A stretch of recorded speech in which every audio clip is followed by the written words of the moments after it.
Ken Trahan along with Lenny Vangilder. It's our First NBC Bank Weekend Review brought to you by First NBC Bank with 31 locations throughout the greater New Orleans area and beyond. That's First NBC Bank, proud sponsor of SportsNola.com. It was an extended weekend with the Saints playing on Monday Night Football, or at least they showed up to play, but they didn't really play, or at least play very well, because Seattle played great and just absolutely demolished New Orleans. And this was really never a contest, Lenny. No, it got away from the Saints quickly, 17-0 in the first quarter, and really at that point, you had hope that the Saints could get back in the game, and the one touchdown drive, and they finally did get the ball back at 20-7 with maybe a chance to make it a one-score game before halftime. Couldn't do anything with it, and then Seattle responded, got the score right before the half, and that was pretty much it. The second half was pretty academic at that point. Yeah, that was a point in the game where they still had a chance, and then even coming out of the locker room, they got to stop right away, get the ball back, but when they get it back, they get a 15-yard penalty on the punt, and then they get two more penalties on the offensive series, and they get a wasted timeout when they're about to take a delay of game. So at that point, that's when it just fell apart, not that they ever really had a chance. Well, thankfully, at that point, NBA TV was showing the 3 overtimes of the Pelicans and Bulls, so you could flip over and watch what was clearly the more entertaining game of the night. Now, if I'd have told you last night that a New Orleans team was going to go on the road and end the unbeaten streak at home of one team, you wouldn't have thought it would have been the Pelicans beating the Bulls. You'd have thought it would have been the Saints beating the Seahawks, but I digress. I wouldn't have, because I picked the Seahawks. I just didn't think it would be that demonstrative a victory. And the Pelicans beating Chicago without Derrick Rose wasn't any great surprise. How they did it was pretty special, though. So let's transition into that. Enough on the Saints, who, by the way, face a very, very, very difficult game against Carolina after having their flight delayed for hours, stuck on the ground in Seattle with mechanical problems. What else can go wrong, right? Okay, so the Pelicans win in triple overtime. Ryan Anderson, a career high. He is carrying this team right now after Anthony Davis went down. He's going to have to do that. Career high 36. Great performance by him, but a really good performance by Tyreek Evans and Drew Holiday as well. They're big acquisitions in the offseason. And even Eric Gordon hit a big shot, to extend the game at one point, a big late 3. So contributions all around, and that's what's got to happen. And, you hope maybe you certainly didn't want to see Anthony Davis get hurt, and you call it ironic, coincidental, whatever.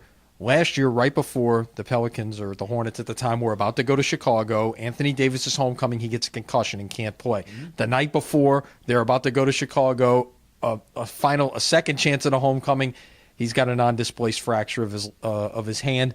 Now he's out again. So it's going to be year 3 of the Anthony Davis era before he ever gets to play a game in Chicago, assuming, of course, the Pelicans and the Bulls don't meet in the NBA Finals. But I'm going to go ahead and make that assumption right now. Okay, well, they're a game over 500. They're home against the Mavericks on Wednesday night with a chance to go 2 up on 500 and a real chance, I might add, against a decent team, but a team that they certainly can beat.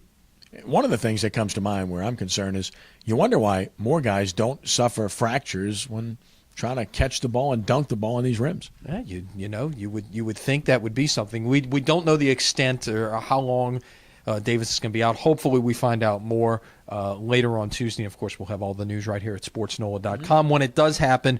But you would hope this is an injury that may getting back by, say, the first of the year, and you've got the remaining 4 months of the season at that point. Hopefully, this is not a long-term situation. When it comes to divulging information about injuries, keep in mind the Pelicans are under the same roof as the Saints now, so don't expect to find out a whole lot about that with their philosophy. And I'm not criticizing them, just saying. All right, so LSU beats Arkansas, and they basically rescued the game with Anthony Jennings leading a 99-yard drive. And most importantly, it keeps 2 streaks alive. 1, the opportunity for another 10-win season. 2, the opportunity to go to another prestigious bowl, because the Cotton Bowl is still a prestigious bowl in particular because of where the game's played now. Yeah, exactly. It's a fertile recruiting area for LSU. I think more so than, say, going into Florida, although obviously they've gotten some very good players out of Florida in the past, but I think Texas is more important to them in that regard. Kind of bookends the season a little bit. You opened it there, you could have a chance to close it at Jerry World. So that would be the potential situation there. Who knows who comes out of the Big 12? Still some things to be decided there this week. You could be looking at Oklahoma, Oklahoma State, Texas, Baylor, any number of teams who are in the running at the top of the Big 12 standings. It would be that next one down after the BCS to see exactly who would be LSU's opponent if that's the case. Charlie Baglio at the quarterback club on Monday made a great point that a lot of people have talked about the Outback Bowl, but that would potentially be an LSU-Wisconsin matchup, and those teams are slated to open the 2014 season in Houston, so maybe that makes that a little less likely. I would think so. Bottom line is they'll end up in a pretty good bowl game, and health-wise, we'll see about Zach Mettenberger. Nothing forthcoming from LSU at this point. Odell Beckham Jr., with time off, probably is able to come back and play. Where Tulane is concerned, just no offense. Their defense played extremely well at Rice, lost 17-13.